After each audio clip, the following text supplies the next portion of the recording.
So, ngayon sa test ko today, January 22, 2026. And I would raise awareness to certain causes like HIV awareness that is timely and relevant to my country, which is the Philippines. Ilang beses na nga ba natin narinig ang HIV awareness? Ilang beses na rin natin nakita sa mga platforms, advocacy sa pageants, and everything. Halos lahat ng sulok meron ng campaign about this one. Pero, do you know your status? Mabuti na lang at meron ng available na self-test kit dito sa TikTok. And ngayon, samahan niyo ako sa paggamit ng kit na ito na nabili ko lang din dito sa TikTok.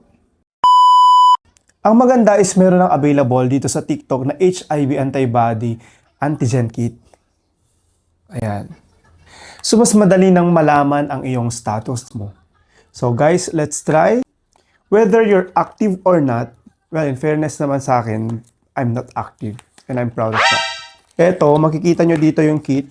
Meron na siyang kasamang antigen combo test kit dito sa loob. And then, yung instructional manual, guys, nandito rin. Pang pinch, yung pangkuha ng dugo. Ito yung i-drop mo. Ito yung dropper. So guys, let's do it. At dito tayo kukuha sa finger ko dito ng blood sample. Ilalagay mo lang dito para kuha ng sample. Ouch. So kunin natin yung dugo dito. Ito yung sample, lagay natin yung dugo. We need to wait for 15 to 30 minutes. Pero not more than 30 minutes. Ayan. Kapag single line, ibig sabihin ay negative. Kapag double line, kabahan ka na.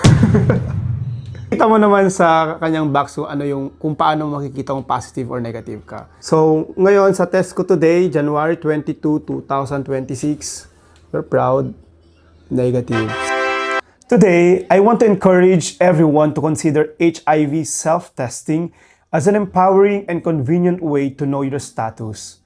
By taking control of your health and getting tested regularly, you are not only protecting yourself, but also your loved ones.